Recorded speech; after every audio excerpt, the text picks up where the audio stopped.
How many drinks today? I'm like, I gotta go around and drink. Oh, yeah, what the hell took you so you're late?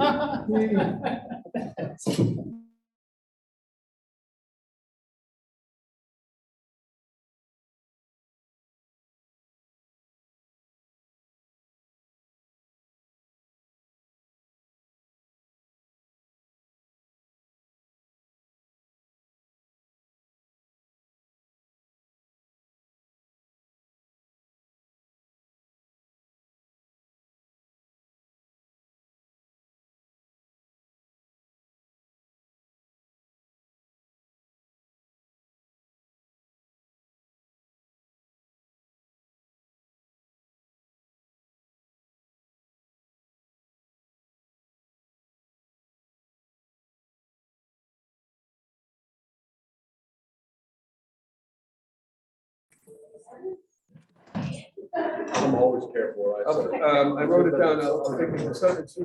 Organizing the people to run the front table. But we'll talk about that. Good morning off. Hey, Curly. My husband said he does remember you. Okay. He said hello. Good morning. Yes, it is, yes. Only to a point. You come to breakfast, you get presents. I get a present. You get a hug. Wait, from. There you go.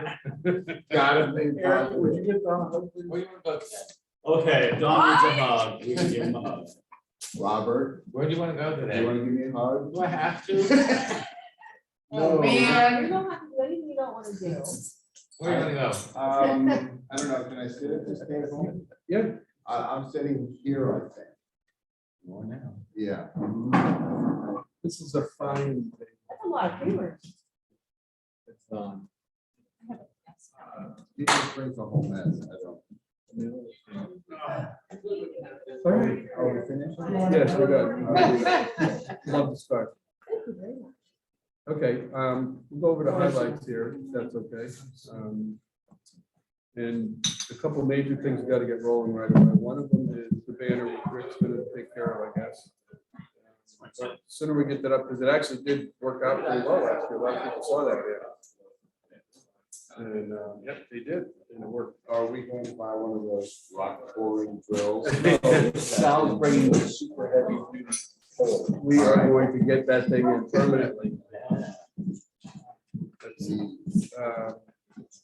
Oh, so let me bring this up right away, because Eric had, I thought, a really good idea. He thought we could have a Rotary bracket for just Rotarians who don't want to really like compete and you know, because some people are really serious about cornhole. Yeah, you mean like the professional? Yeah, and I thought that was actually an interesting idea. We could actually promote that. So we'd have like a typical club, the Rotarian bracket. And that's right. And then that way, and they can play as much as they want, really. I mean, we could set like 4 of the 16 boards aside, or whatever it is, and let them play in that bracket, and we can use the other ones. We just going to have 2 plays. That's all. To me, after the 2 rounds, it dwindles down to 4 or 5 boards anyway. So who cares?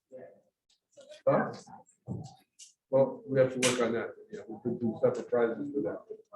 But it wouldn't be, they wouldn't get a set of boards for prize. Unless you get a lot of.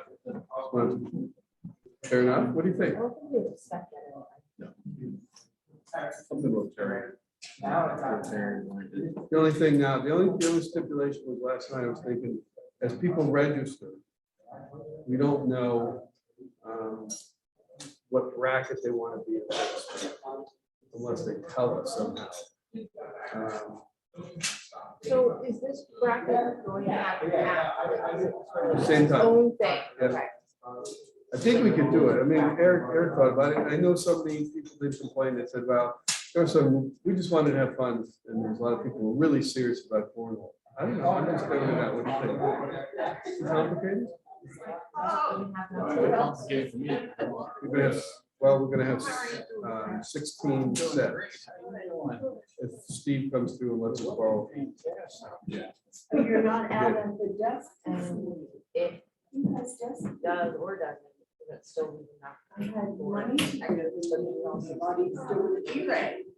Yeah, we'll still use 16. We just won't have 16 competitive ones. So it's all, Well, I let's don't say, know whether let's say you are or not. 4 I and just 12. missed you. 4 will be Rotarian, if we get that many.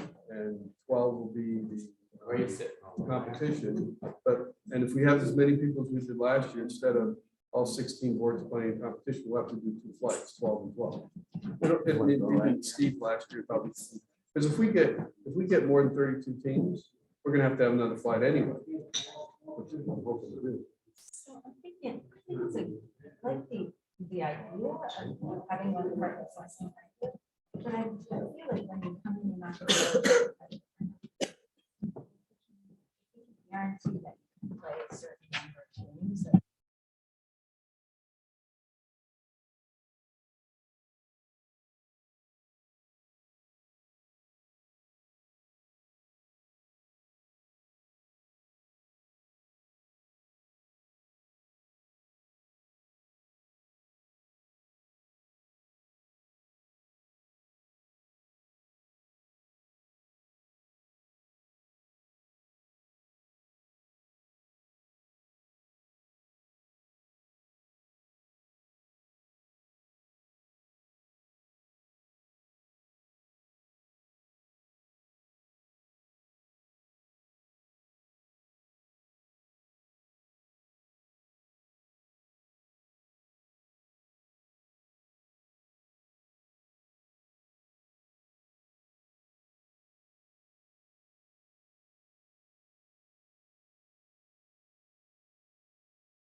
Hello, Roger.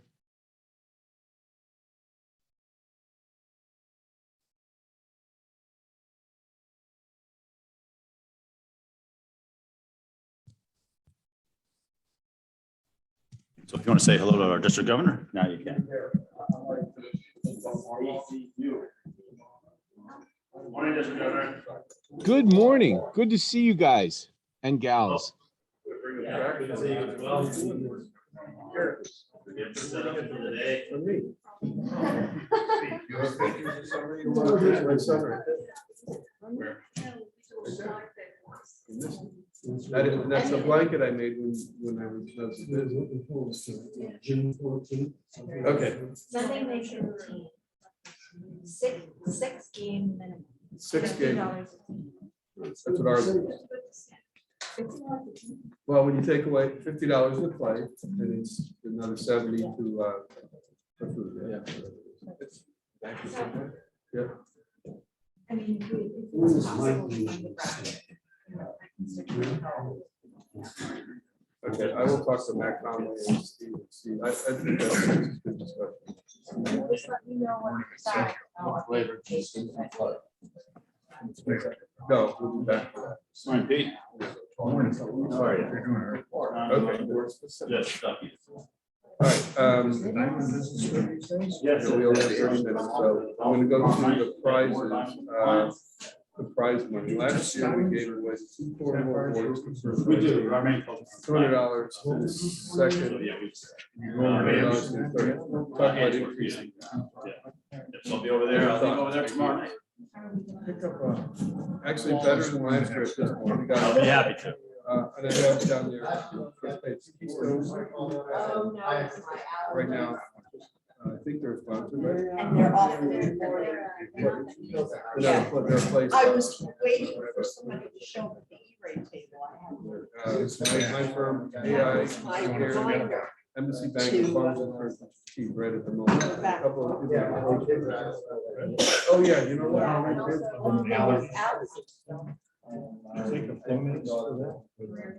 I take something called.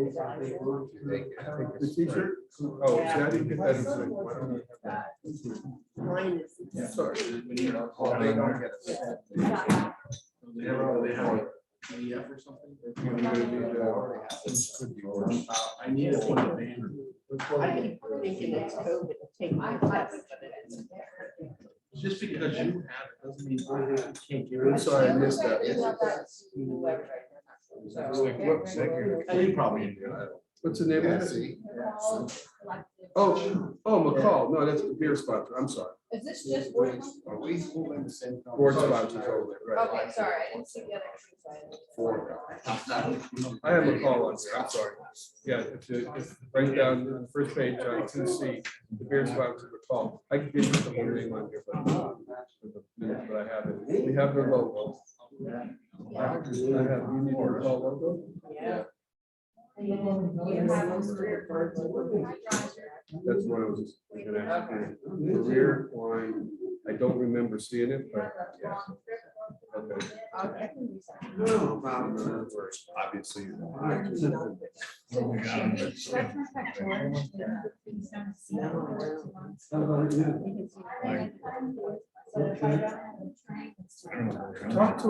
I talked to him at the track meeting. I think he told me he wants 2 more. So, and. Hello. You will say. They don't get bored. Correct. So No, that's something that I wanted to talk about. Actually, It's not a source of. Right over here. Unless you want to.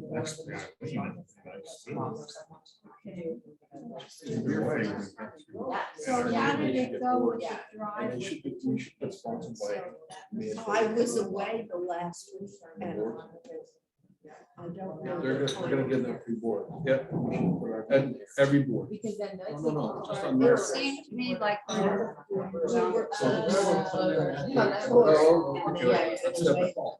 With Paul's, you want to give them a set of boards that says McCall's on it, the whole board, their logo. But then also are the. Sponsor, okay. On the very last. Okay, so we need a so. That's Paul's what is gonna- they always. When they got a free beer last week. They don't want the families. Well, when. I forget what it was, but it was around 1,000. I think, and all such Yeah. other thing. And our. So it's they're gonna bring. So they, like a Josh Rush and take care of your. Where are you going? So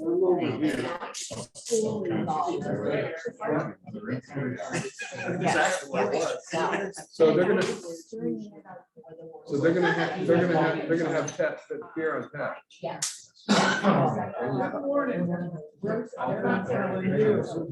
Okay, well, so let them know they'll get. So you let them know they're gonna get it for work.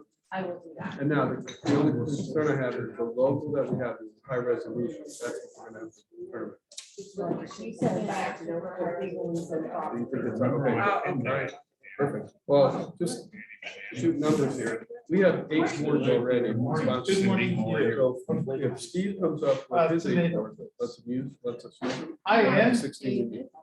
How are you doing? You gotta get that motorcycle done, huh? Great point. Did you So pick up it your would have to badge? be Oh, there it is. set. Yeah. I was just trying to protect it. We're gonna give you one. Yeah. Walk to the other end, grab them. So Hey, who is that guy? Who is that? Yeah, we have one Rotary. That's good. Correct. So we can give that away. What's last year? Which I guess doesn't matter. Don't get it. It's just. Whatever they just. Okay, very good. No, they're perfectly fine. I use them every day. So, Okay.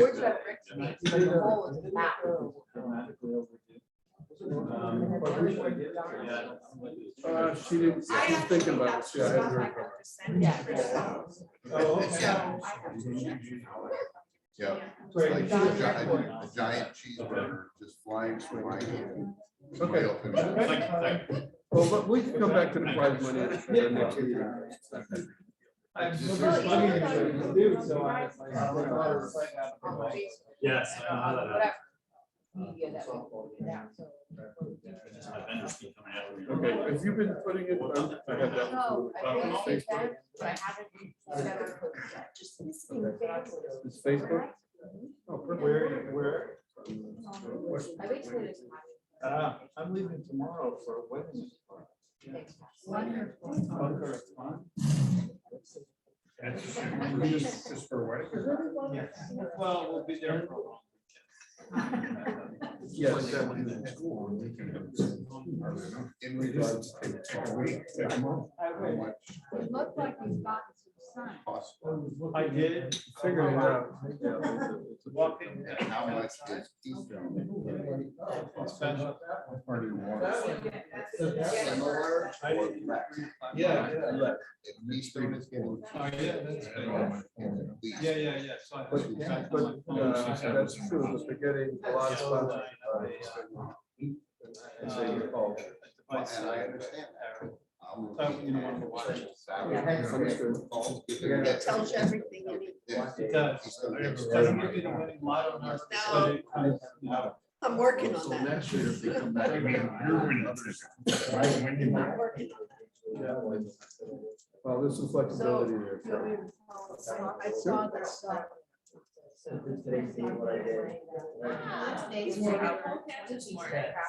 was saying last year that he used his iPad at school and the teacher. But that's not what they told us. I watched. Teacher had an iPad. And the parents said, Well, then we it's- were definitely what we use. Yeah, it's at least $800. We didn't even have calculator. Trying to get change. I don't know. Someplace. Is it not that? Who's bringing the cups?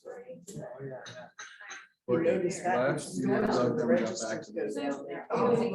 they learn how to do this. They don't. That's what, so we actually used those, I don't think you did last year. They They- don't know how to do that either. That can be used as We had cans last year. so We had one. We had one. Sanitize every one of them. Yeah. Plastic dispensing. Different way of thinking. The problem is we have plastic cups all over.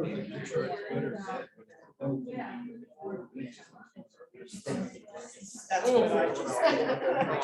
You think they could just get cups back and use those cups? Okay. Any thoughts?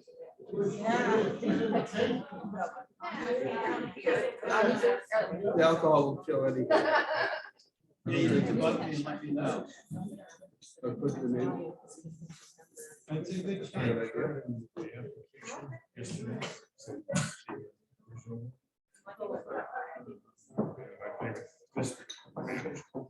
T-shirts. You Good want morning, one? all. I texted you.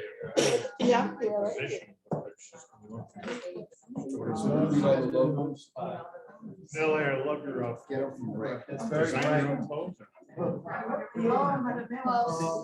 Morning, sir. Design your own clothes. Pink shade on it. And last week we were wearing yellow. Yes. The yellow hat. So you got his picture out. Yeah, the calls are in before. Well, the teacher's sponsored. These stuff.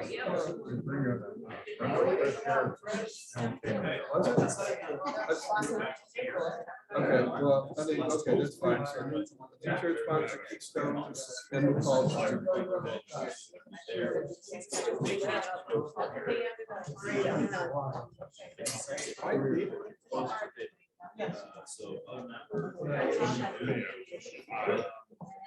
I'm seeing my own stuff. But I didn't put that in I'm saying, it's up at that. No. I like turning my brain on. That's up as of today. It's nice that it's. I know, how are you? Good, how are you? I know, I love the list. I said, I'm wondering, like, golf cart, frost on golf course, full alternate, frost on golf course. Yeah. I like this weather. Even meals. Yeah, it was on the back. The front was just. Good morning, Michael.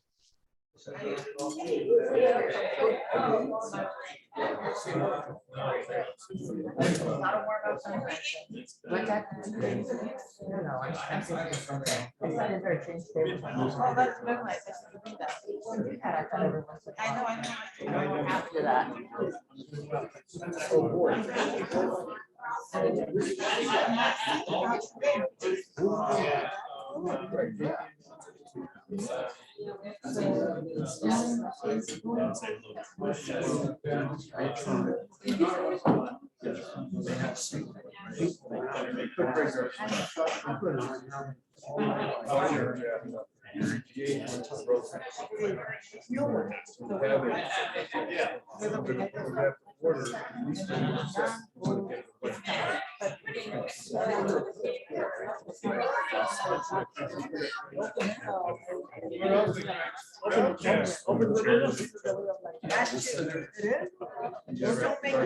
You're okay.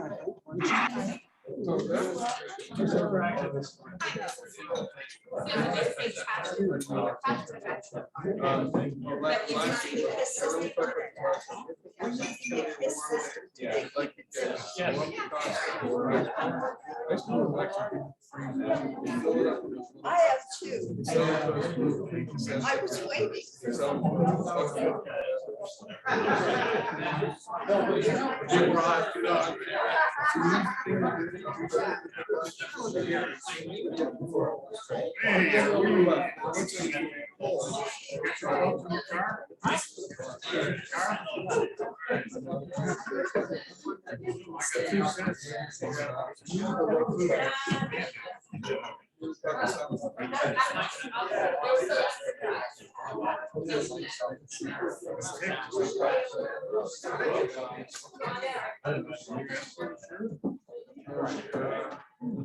What am I missing here? That's absolutely.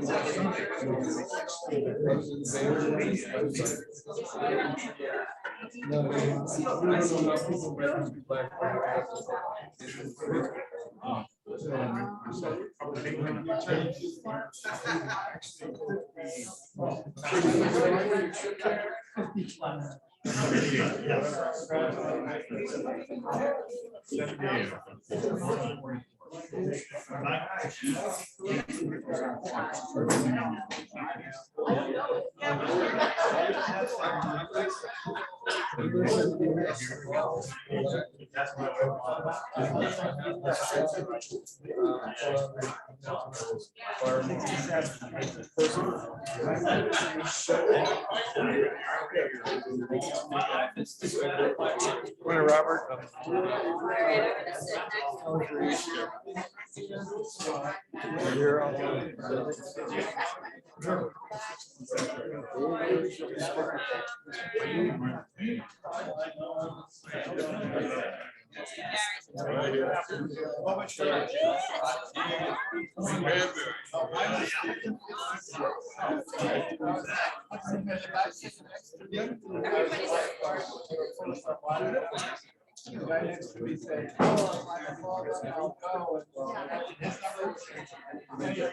I say congratulations. I said, you know, the Canadian Border is only a couple hours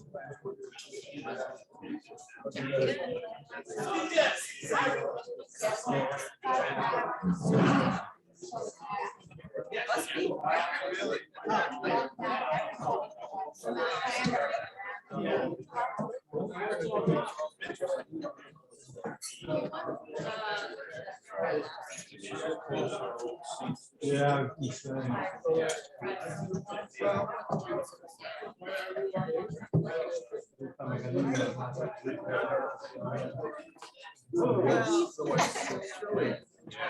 Hey, Chris, how are you, man? Look, I know this morning. Oh, got it.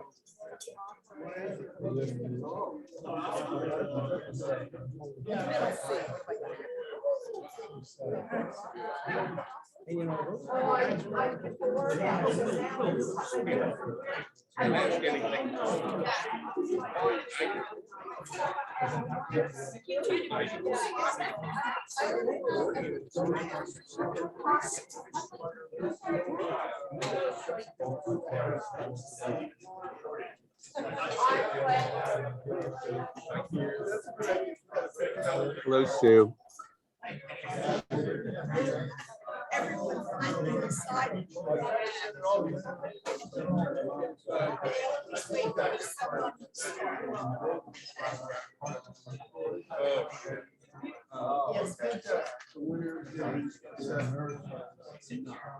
Each got that.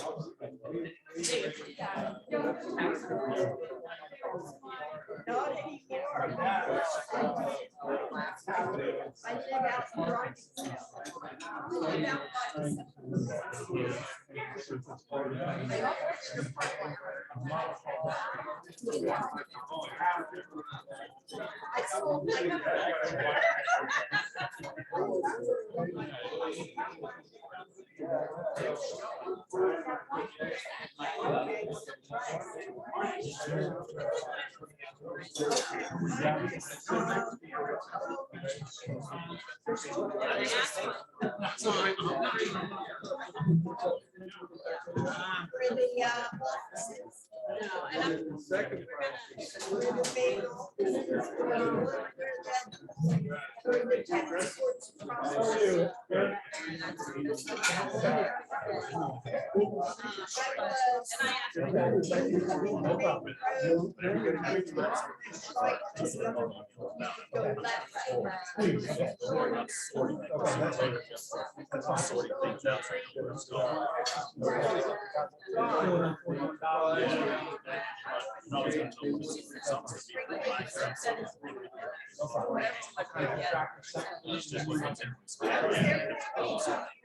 Thank you. How did tax season finish up? Busy, but. Yeah. Yeah. December, you kind of group and see where you're at. Yeah. And take a few days off. Exactly.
No reason.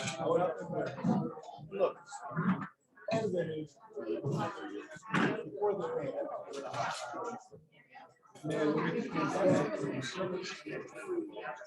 Yeah, he is. Exactly.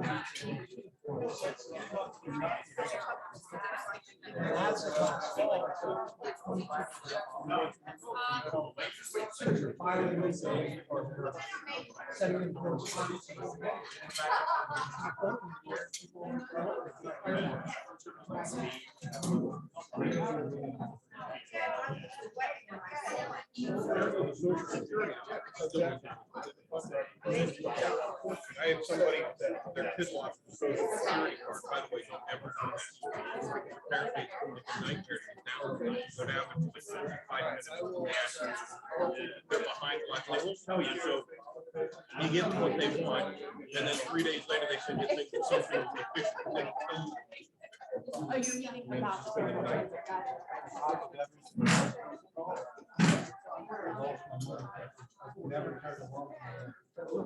Yes, so early last week. We're,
They've been trying to get.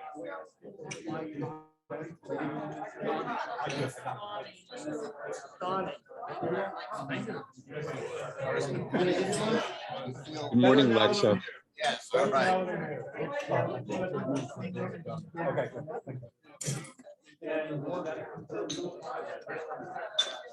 Hi, Joanne.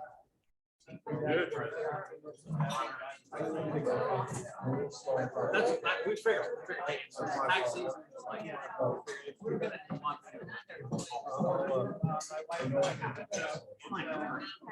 Just want to make sure. I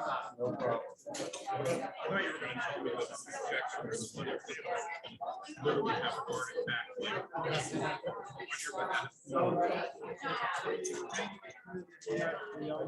so strange. 2 days after telling you, fine, don't worry, fine.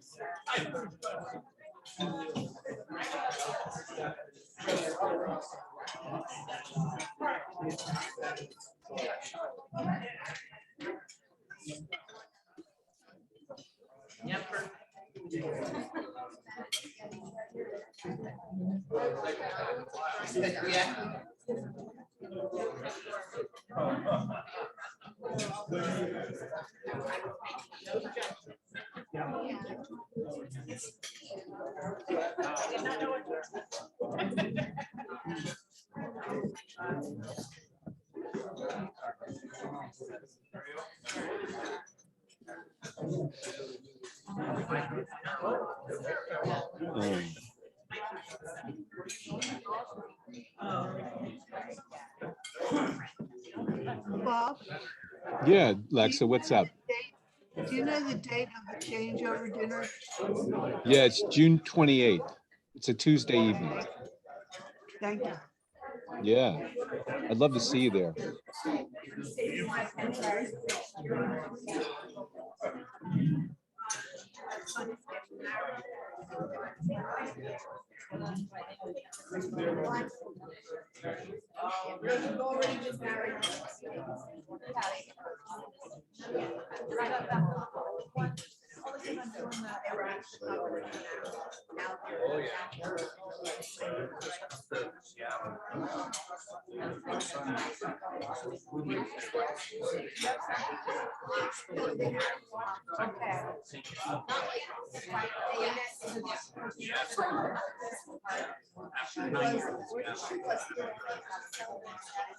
Joanne,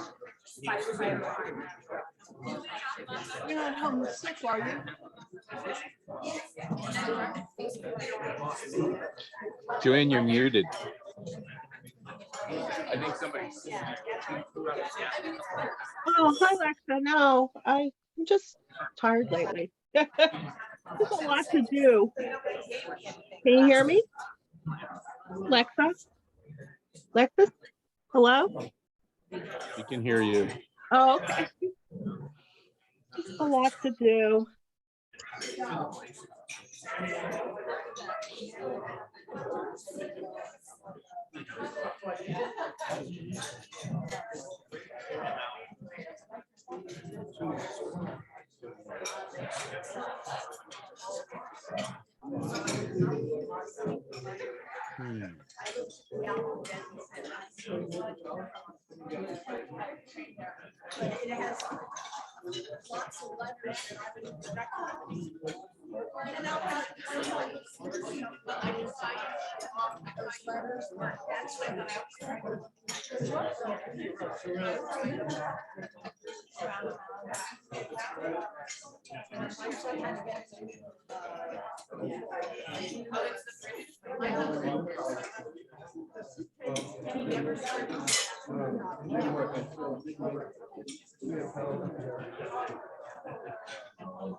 Mike, to my right.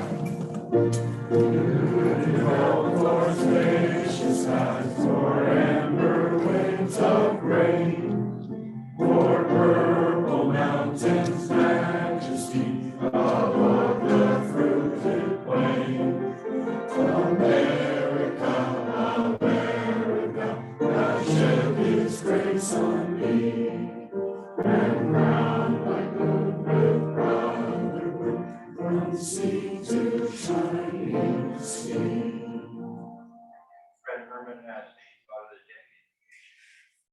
Let us speak together in prayer. Lord, help free us from drama and complexity. Help us find simplicity and heavenly blessings every minute, every day. Amen. Amen. Thank you. Please be seated. Yes. We're actually honored to have 3 guests this morning.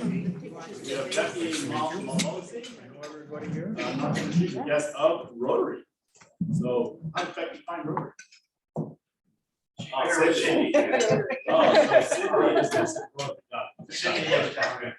What if you got a Rotary? And then we have Kristen Bresna, who is a guest of Courtney, and Sally Heinbach, who is also a guest of Mr. Rotary. There's Sally. I didn't see you come in.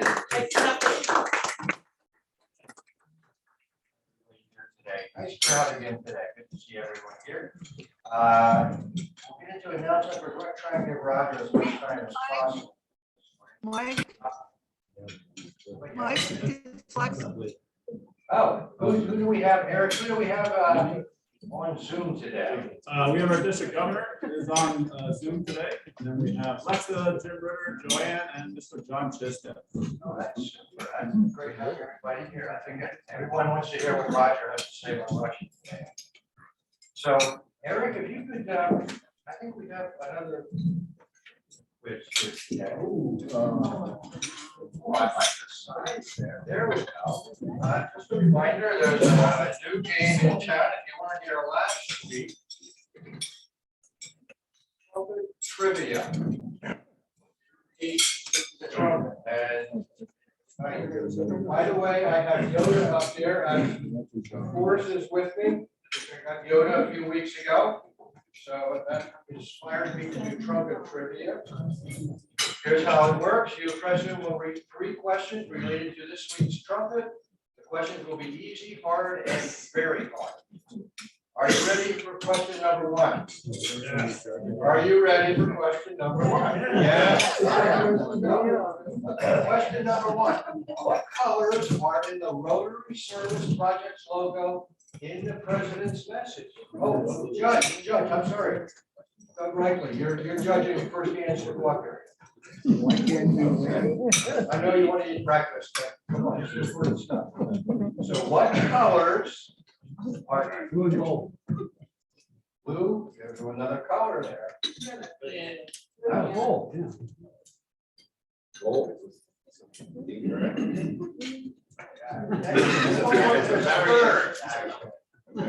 I'm being picky. Okay. Yeah, the right way.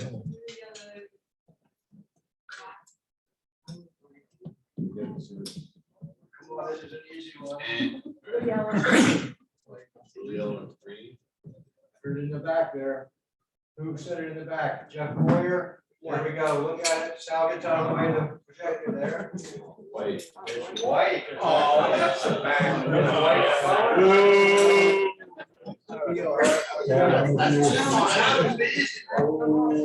All right, so question for part of 3 million. There is a reminder that we now take credit cards. Which credit card has 4 images to make the point? There's a picture that has 6 credit cards listed. Which one? There's 4 of one of them. Which one is it? I don't know, but I think Eric has too many credit cards. Diners Club. Rick, MasterCard. no. Somebody raise your hand, you got this one? Red says Visa. Visa it is. That is 3 million. Okay, the last one, this one is the toughest one. Third one, what is the last word at the bottom of the trumpet? Absolutely, amen, should be amen, but it's not.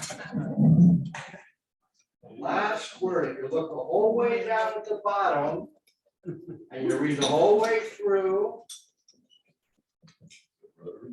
Raise your hands. Not cheating if they didn't say they can't do it. Go for it. No. Should be, but it's not. Last word. Oh, shit. The last word is reserved. Yes, it is. Well, okay. No, the last word is reserved. All right, I think I can argue shit. Just go to the tape. All right, thank you, JP, for cheating on that. It's not cheating if you didn't say we couldn't look. Yeah, technology. Okay, let's go that way. Another call to action, or a reminder that we have 2 events this week. Paul and Karen have set up a memory start work. I know there's at least 4 Rotarians coming to that. And I believe birthday as well this weekend, but we have some people helping out. Have some flies, if anybody wants to take, We have 6 events coming up here in the next few weeks. That I think is one of the most fun parts of what we do. Yeah, it's nice having breakfast together, but you know what? We want to have some fun, clean some windows, plant some trees, and that kind of stuff. That's super.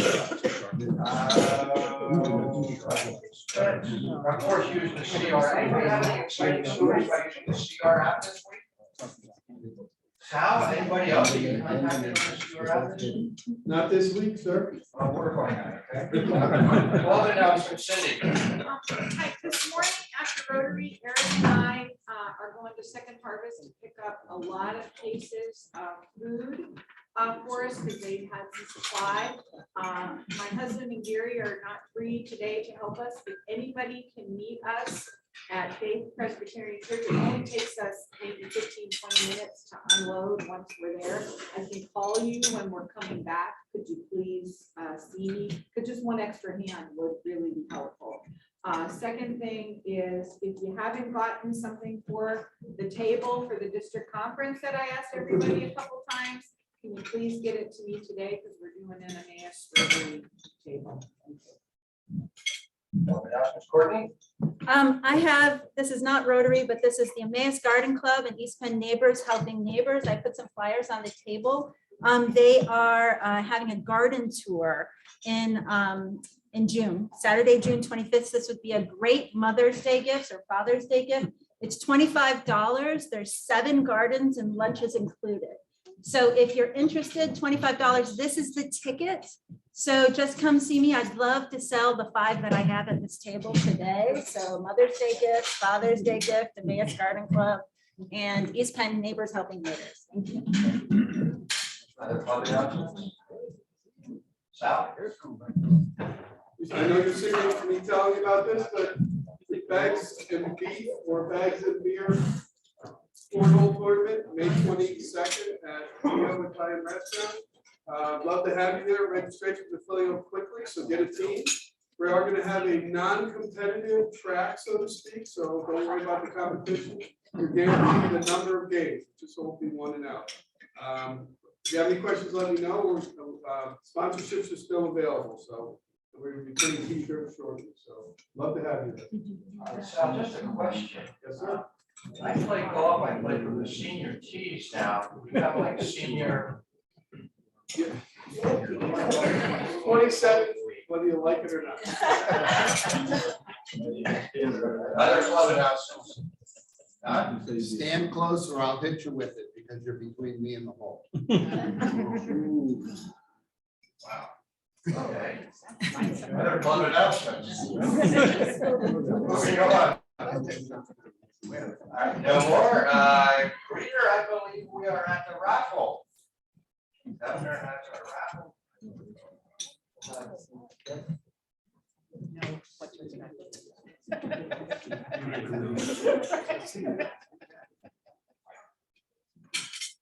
7751. That's me.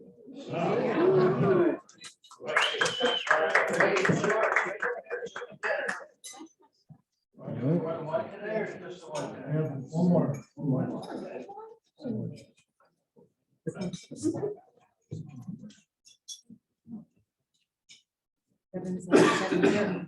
Seven, 770. Zero.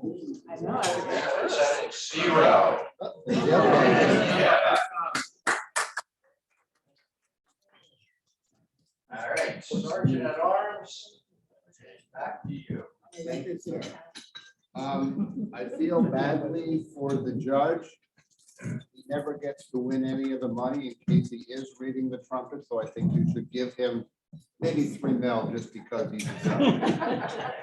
That would be bribery. That's right. Is that mine? It's not for somebody considered bribery, just the other way around it. Under the table is the problem. We had a couple people come in late. I don't know, was it the secretary and the treasurer, so to speak? Yeah, doesn't matter. They pay me, so that's all good. Right, Mario? Did they pay? All right, good, excellent. Some people are leaving early. That's Jeff, but I'm not gonna announce names or anything.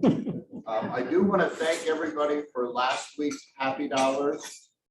532. Oh, wow.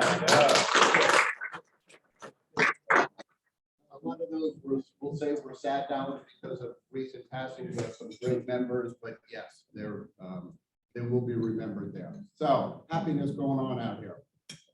Joe. All right, I got $1,000,005 happy dollars here. So I'm glad to hear about Ralph Lewis. His procedure went well. That's good.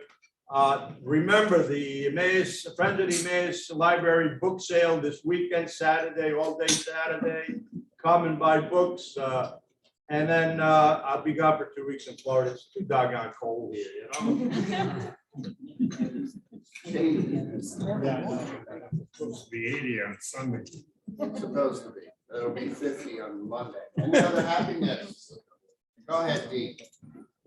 I'm happy as only a mother hen can be happy because our son has moved back to the East Coast. So I have 2 kids closer in the fold. All right.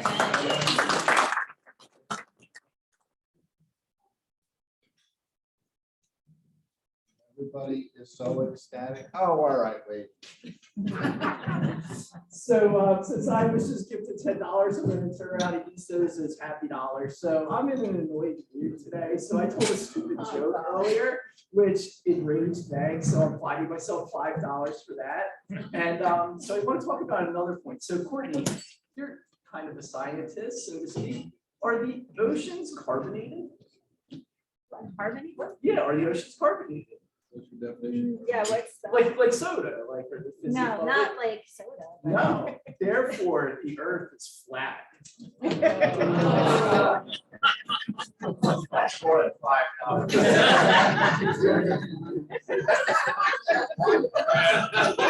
Thanks more. Hey, more. Please, let's not end on that. Me or him? Sal, you go first. Well, I gotta go in front of JP. JP told me never to brag about the kids at Rotary. I'm not gonna listen to this. I found out, my son runs track with Courtney, and I always knew he was fast. So he's running the 400 meter, and so to give you some parameters here, the Olympic record is 43 seconds. The state record is 46. The Emmaus record is 48. He ran a 50 seconds last week. His name was in the paper. Wow. And he's only running track for the first time, so I'm hoping to break it.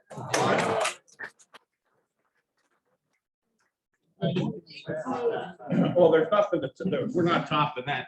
As you know, my daughter is playing for the Central softball team, and they've had a rough season. They've been mercy ruled a bunch of times. I think they have 2 wins, but they won yesterday, beating Stroudsburg. I don't know how you get mercy ruled one week and then turn around and mercy rule another team, but they beat them 11-1, and Catherine scored 2 of those runs. So we're happy.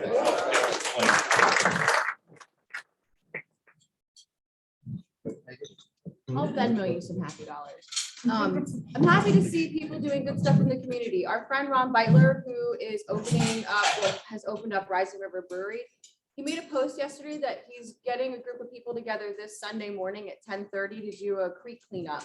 So if anyone's free in the morning on Sunday, I will be there picking up trash and cleaning up stuff along the creek bed, just to make the earth a little happier. So this Sunday, the 24th, I think at 10:30, if you go on the Rising Rivers Facebook page, you'll see more. And apparently he's gonna give people beer afterwards. So that'll make me happy too. Back to you. You're out. You have something for us here. I'm excited today. Could we please have Pastor Becky and Sally come up? As you know, we started a feeding program initiated actually by Rick Sayas in 2019. And it started as a summer lunch program at Lincoln Elementary School. Since then, with COVID, that has expanded. We partnered through Second Harvest Food Bank, which was very helpful to us, particularly at the conference in 2018-19. And then we expanded. We have the local Kiwanis Club, Lionesses. We then learned through the community that there were several organizations that were trying to do the same thing we were doing. And we said, wait a minute, we're a small community here in Emmaus. Let's work together. So we established the East Penn Food Coalition. Our partner, the East Penn School District, as well as the service organization, in addition to Bethel Food Pantry, who we packed food there till they couldn't have any space, Holy Spirit Church, Neighbors Helping Neighbors, as well as Faith Presbyterian Church. When Bethel Pantry said that they didn't have the space, Faith Presbyterian said, what's going on here with the food? Not only did they raise their hands and have donated several $1,000s to our food cause, they offered to have us use their church and their space. Not only did they offer that, we have a whole room. And Sally here, she's like worker bee in here cleaning and everything. And we are just so pleased to have partners such as Faith Presbyterian Church, and we want to thank them for that. One of the highest honors in Rotary is to honor you with one of our founders whose name was Paul Harris. And he established through the Rotary Foundation called, it's easy to explain, Paul Harris Awards. And with that, Mike, if you want to, today we are pleased to honor Faith Presbyterian Church with our highest level of honor, and thank you with the Paul Harris Award for you. So thank you so much.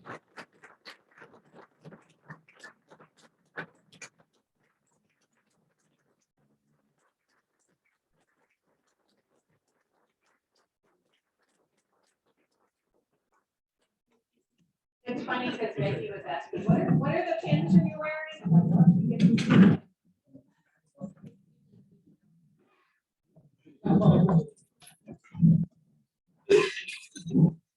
And to date, we have served over 11,000.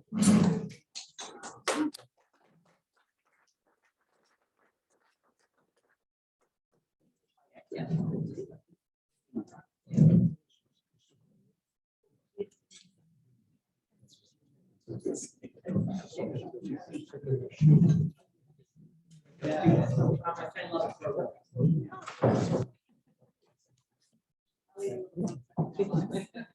Thanks, Mike. Okay, Sal, I'll have you introduce. Good morning, Rotarians. I'm honored to do this today. You all know our speaker is Roger, but we all know Roger as a friend and a Rotarian, but actually, if he was doing this presentation somewhere else, he would be introduced as Professor Whitcomb. So today I'm going to introduce Professor Whitcomb. A couple months ago, when the Russians invaded Ukraine, somebody said, boy, we need Roger right now. Wouldn't that be a timely presentation? Actually, I'm glad we kind of waited as things progress. So it's more timely today than ever before. So Dr. Roger Whitcomb is Professor Emeritus of International Relations and Foreign Policy Studies in the Pennsylvania State System of Higher Education. During his 35 years in the higher education field, he taught courses in a variety of academic disciplines, including comparative political systems and international relations. A specialist in Russian American relations, Roger also served as director of the International Studies Program for 11 years at his university. Two more successful books include The Study of the American Historic Approach to Foreign Affairs. It's titled The American Experience of Foreign Affairs, An Uncertain Tradition. And the second book is The Cold War in Retrospect, The Formative Years. Dr. Whitcomb is a frequent op-ed commentator and contemporary foreign affairs issues for regional newspapers. He's also lived in or traveled to over 100 countries in his lifetime, which blew me away. Without further ado, Dr. Whitcomb.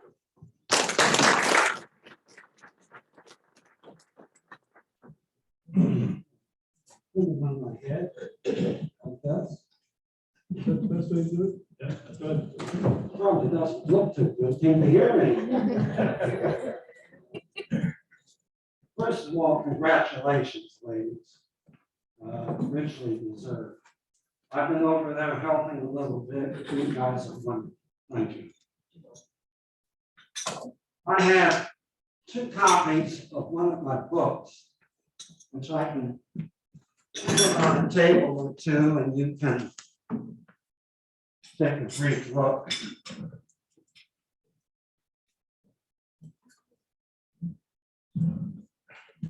Colleagues, I have to tell you something.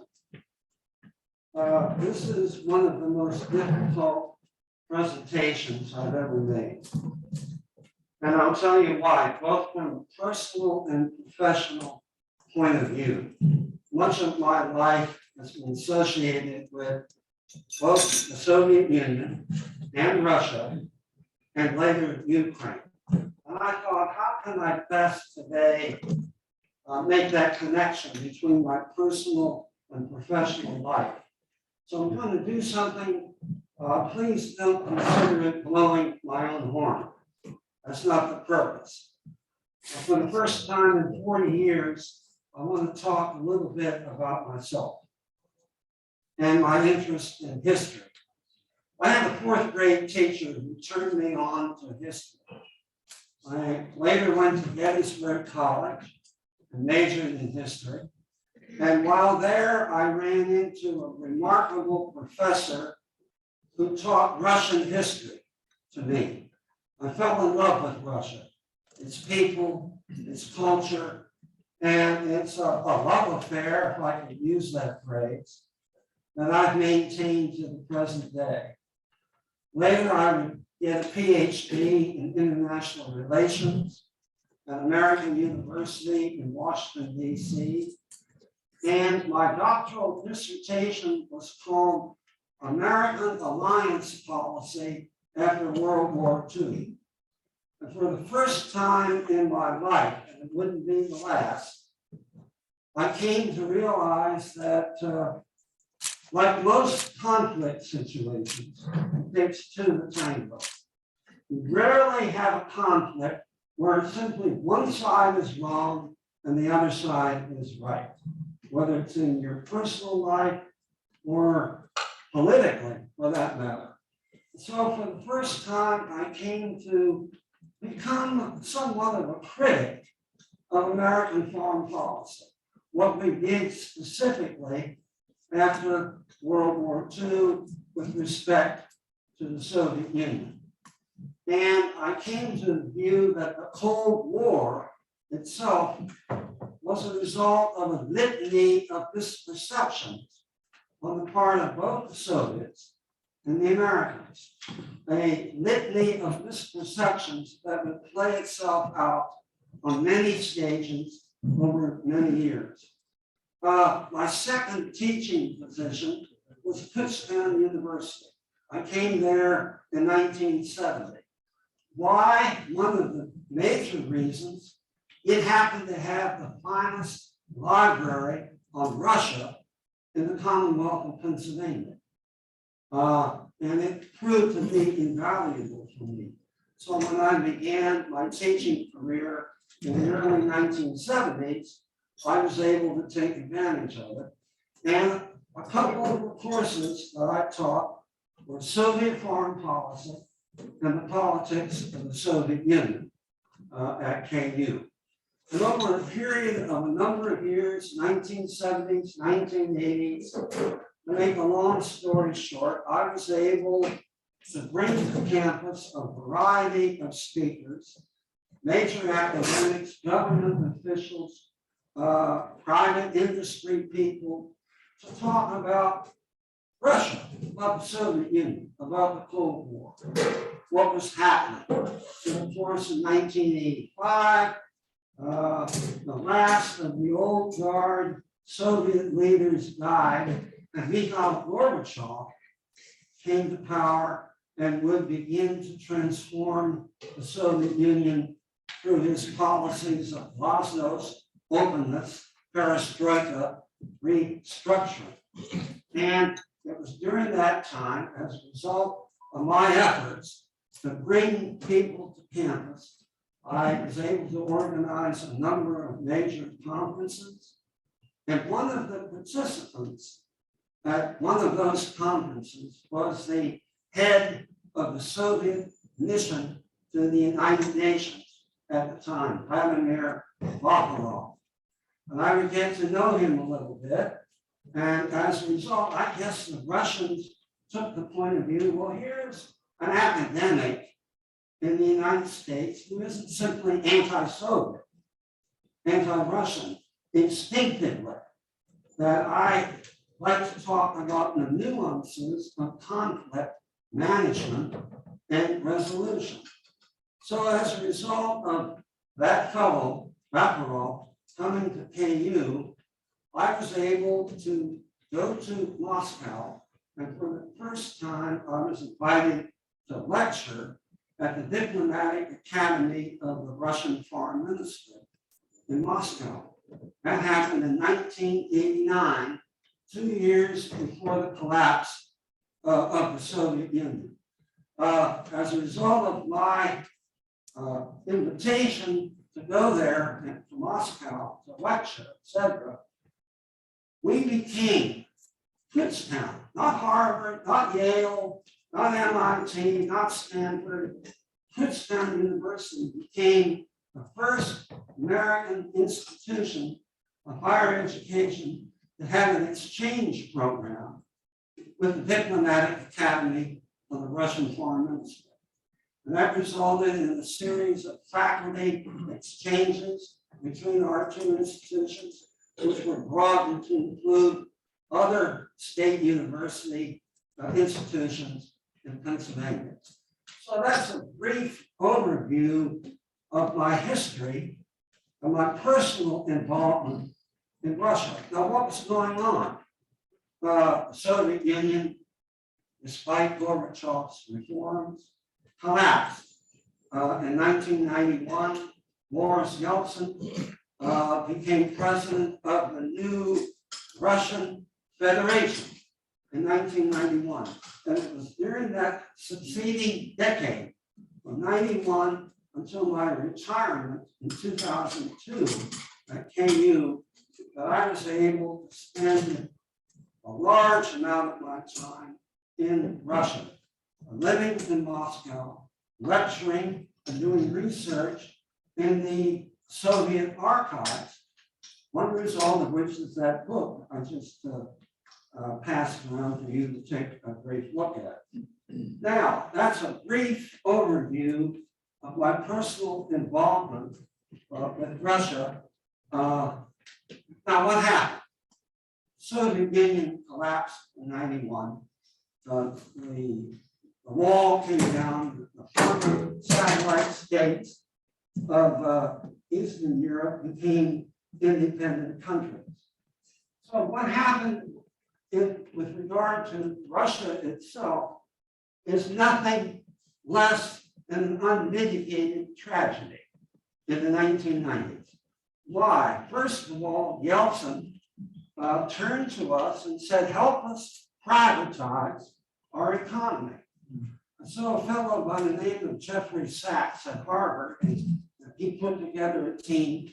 They went over there and applied what the International Monetary Fund would call shock therapy.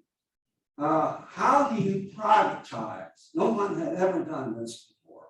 How do you privatize a command economy where for decades, all decisions, economic decisions, have been made from the top down?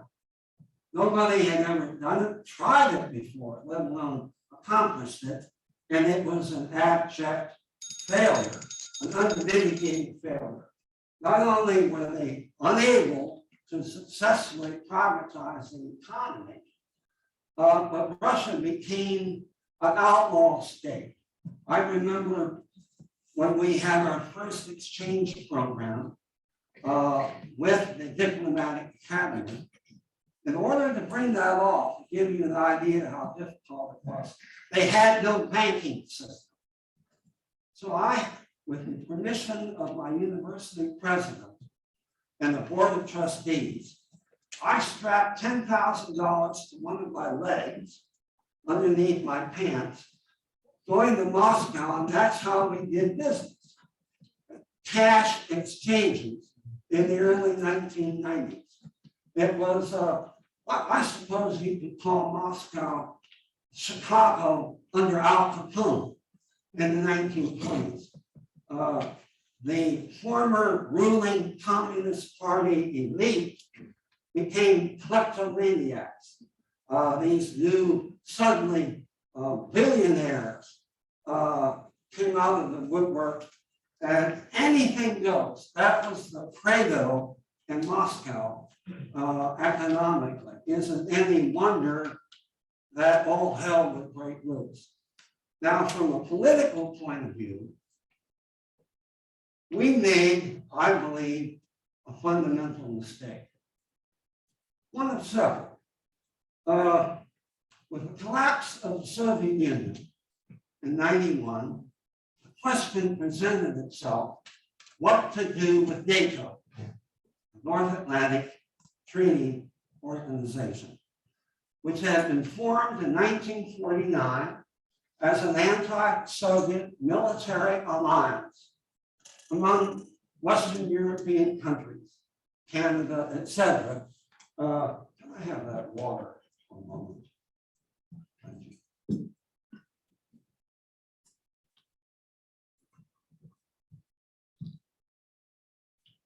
There were two possible conclusions you could reach.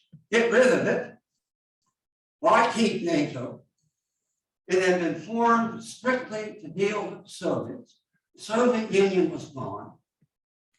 Why keep it? Or a second approach could be, well, if you're going to keep it, include everybody, including the former satellite states of Eastern Europe and Russia itself. We did neither. At a meeting between Boris Yeltsin and Bill Clinton in 1991, Yeltsin pleaded with Clinton to allow Russia to become a member of NATO. We said no. We said no. Later, let me read this. Putin, after he came to power in 2000, he said in an interview with David Frost, he said, Russia is a part of European culture, and I cannot imagine my own country in isolation from Europe, what we often call the civilized world. End of quote. That's what Putin said later. So by not allowing Russia to become a member of NATO, the next worst thing we could do, we invited, indeed they applied for membership, they were anxious to join, the former satellite states of Eastern Europe that had been dominated by the Soviet Union. One by one, they became members of NATO. Not Russia, but the former satellite states of Eastern Europe. fundamental mistake. And what would happen subsequently, Yeltsin was unable to govern effectively. He was an alcoholic, you may remember. He was a mess at the end of the 90s. He handpicked this obscure fellow from St. Petersburg, Leningrad, who had been the KGB agent in Germany when the wall fell and the Soviet Union disappeared. What Putin himself would later call the worst disaster in the 20th century. And Putin had seen it up close. And yet in the beginning, early on, 2000, 2001, 2, 3, Putin, much like his predecessor, Yeltsin, had argued, well, let's become a member of NATO. That did not happen. And now a series of events would unfold in the 2000s. In 2004, there was a rebellion against the leadership in Ukraine, and they took to the streets and ousted a pro-Russian prime minister in Ukraine in 2004.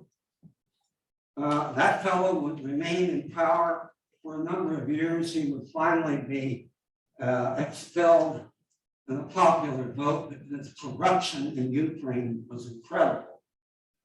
In 2014, another pro-Russian fellow, Yushchenko, became prime minister of Ukraine. And he asked to join an economic alliance arrangement that Putin had created to bring Ukraine and Russia closer together. As a result, there was another uprising in the streets of Kyiv, the capital of Ukraine, and he was overthrown in the so-called Maidan Revolution in 2014. As a result of that, the new guy said, well, we're going to join the European Union. And Putin said, well, I have a reaction to that. He moved in and took over the Crimea and the Donbass in eastern Ukraine. They attacked it and occupied portions of it. That was Putin's response to what was happening in Ukraine. Now, let me back up for a second and talk a little bit about my history with Ukraine. I have a colleague, she's still there at KU, who's a Ukrainian by background. And when I became director of the International Studies program, she said, why don't we have an exchange program in Ukraine? I said, you bet. So we did. We set up a relationship with Pre-Carpathian University in Ivano-Frankivsk in Ukraine, which is near the Hungarian border, just south of Lviv in extreme western Ukraine. I went over there a couple of times and set it up. We had a faculty and student exchange with Pre-Carpathian University, and it was working very well. So I've had a personal and professional relationship with Ukraine through all of this. So the tragedy of what's happened now, I could go through a litany of events that turned Putin off from a pro-Western leader who wanted to join NATO to the monster, and that's the right word to use, he's become today. When he marched into Crimea, and by the way, Crimea, that peninsula in Ukraine that sticks out into the Baltic Sea, into the Black Sea, that had traditionally been part of Russia. The overwhelming bulk of its population are Russians. And indeed, when Nikita Khrushchev was in power, the chairman of the party in the 1960s, he specifically gave Ukraine to the Ukrainians, which subsequent Russian leaders objected to. Khrushchev was part Ukrainian himself. So this is what happened I could go through a long history of this. After he annexed Crimea and launched his insurgency in the Donbass, he would intervene in Syria and play a major role in that conflict. So Putin became incrementally radicalized over a period of 20 years. In part, in my view, in part as a result of what we did, what the United States did, our approach to dealing with the new Russia, both from an economic point of view, shock therapy was a disaster, and from a political and strategic point of view, failure to admit Russia into NATO. Now, this is a history I've just given you very briefly that you won't find very many places. The predominant American point of view in this country is not the position that I've just taken today. I understand that. But as an academic, I've always taken the position you have to tell it like it is, warts and all. Whether you like it or not, that's the history of our involvement with Russia and the Soviet Union in the period of time that I've been personally involved. So what's happened now? Nobody thought that Putin would attack. Nobody. It came as a complete shock. But obviously he's become radicalized from the point of view.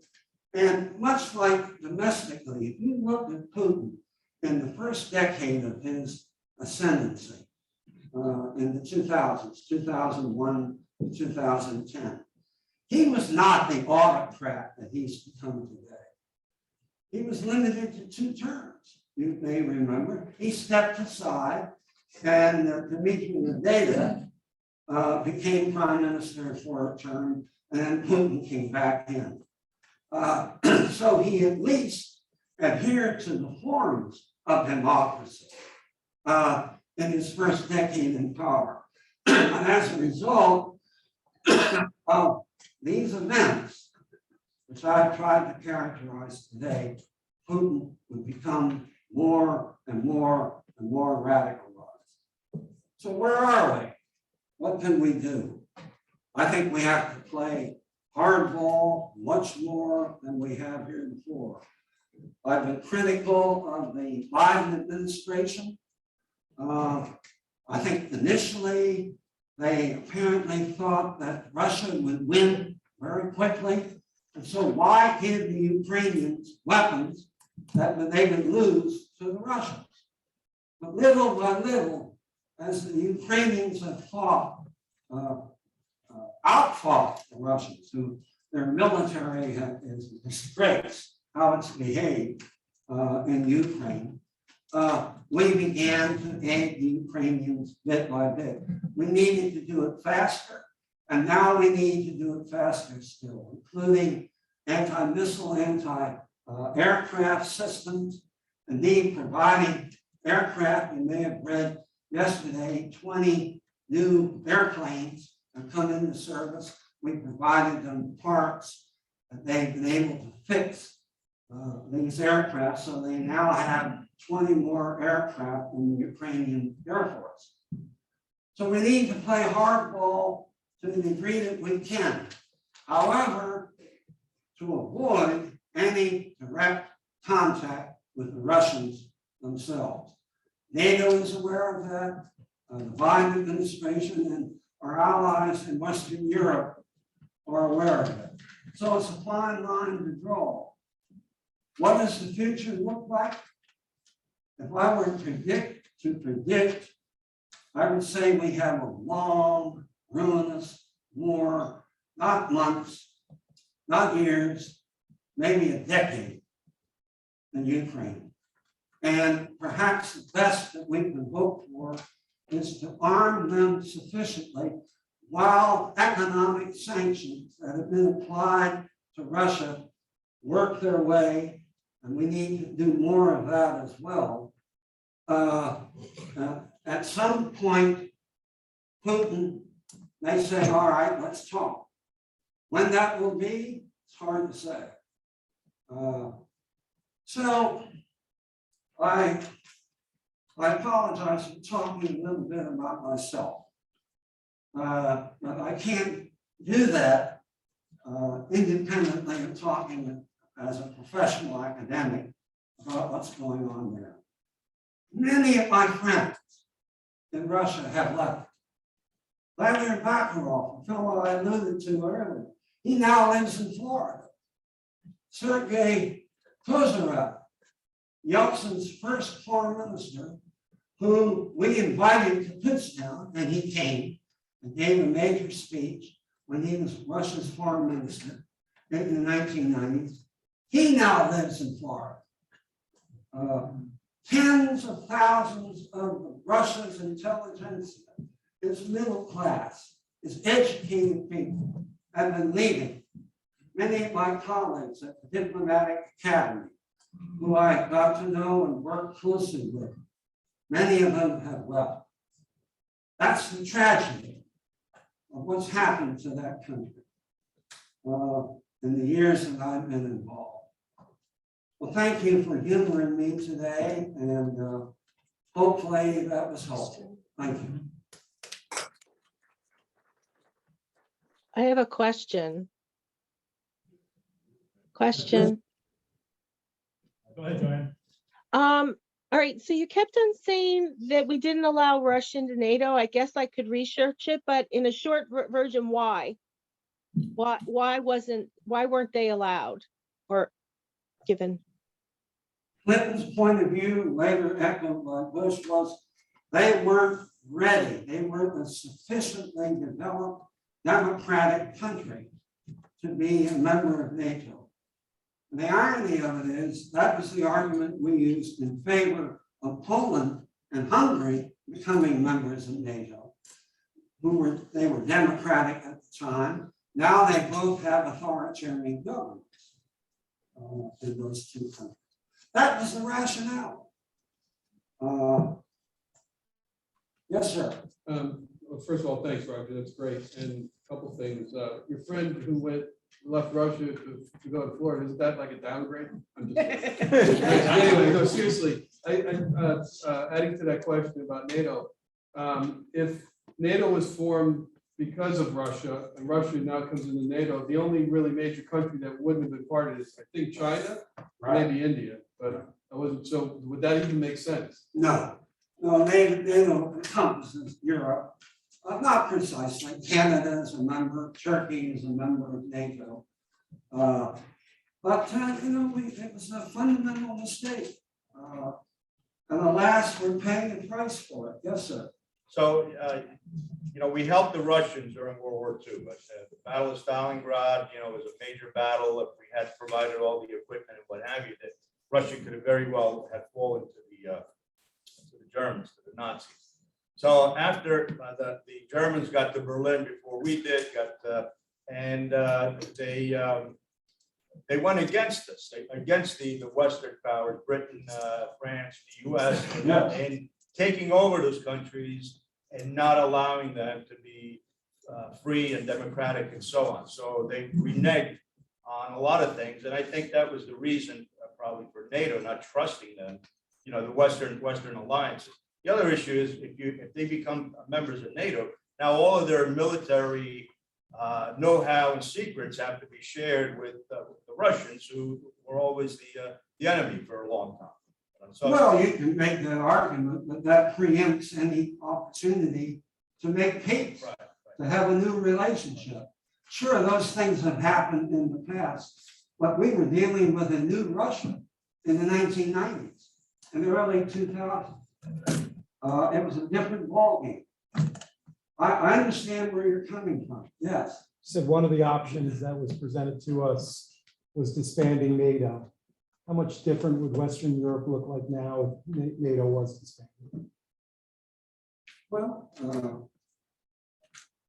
it's hard to say. Understood. Yeah, German unification hadn't happened yet.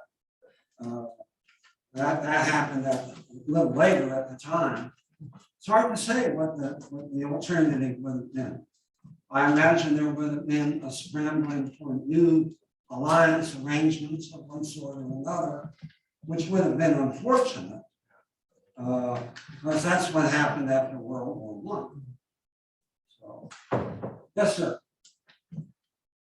As an academic, do you have as a consequence of all of this history, do you have a viewpoint about Harvard now? About Harvard. Harvard. Well, Jeffrey Sachs didn't do too well. A shock therapy, which was underwritten by the International Monetary Fund, was a complete disaster. Nobody knew how to privatize a command economy of the size and scope that the Soviet Union had been. Note a different model. China would privatize economically, but retain its authoritarian political system. They were able to manage after Tiananmen Square. They were able to manage the transition from a Maoist, Stalinist economic system into what they become today while retaining their political authority. That was a model that Russia was unable to replicate. So what about Harvard? What's These guys well, I was just putting in a plug for KU. Harvard doesn't. Yes. In the 80s, you know, during the time of Reagan, it was an article of faith that, you know, Russians were bad, they were anti-communist, anti-Soviet, just the way that it was. And the more conservative you were, the less you liked and trusted Russia. It seems that a substantial segment of what you could call the right or conservatives in this country seem to be a little more sympathetic towards Russia these days. Can you to speak to what would have caught, how they could have gone from public enemy number one to the country we'd most like to be like? Well, you'll have to talk to Donald Trump about that. You know, that's not meant as a political comment. As you know, Mr. Trump has had a love affair with Putin for one reason or another. That's a fact. And you know, now why that has happened, why you had that relationship, I can't tell you. Yes, sir. Roger, a possibility of this expanding beyond the Ukraine? This conflict? No, I don't think so. But if you had asked me February 24th, if Russia would have attacked Ukraine, I would have said no. Note, it's interesting, the Russians just tested a new ICBM. And the Russians were very careful to notify the Biden administration that that wasn't intended as a nuclear threat to us. So you see, he's playing by those rules. Will he use chemical weapons? God, I hope not. They've used cluster bombs with nails in them that maim and injure innocent civilians. But my great fear is that Putin he lives in an echo chamber of sycophants who reflect his own personal point of view. There was a news article yesterday. There apparently there's some indication that some of the decision-making elite in Moscow is turned off by the war. They're very unhappy. They're upset about what's happened. If that's true, will that translate into an anti-Putin episode? Who knows? More questions. One more. Yes, sir. Roger, you know, all of our sanctions and all the actions that Western Europe, the US, other countries have taken primarily impact the Russian people. Yes. So at some point, I mean, there's pictures where at supermarket, the shelves are pretty much empty. You bet. I mean, at some point, you know, granted, it's still autocratic country, the police and the military, to control the vast population. But at some point, the population has to rebel, and hopefully Putin will go away. What's your perspective on it? Right now, it's unlikely, but things like that happen quickly. Witness 2014 in Ukraine. So it's not out of the question. Thank you very much for the.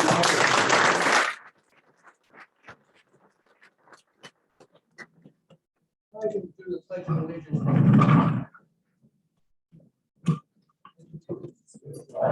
Of the United States of America, and to the republic for which it stands, one nation, under God, indivisible, with liberty and justice for all.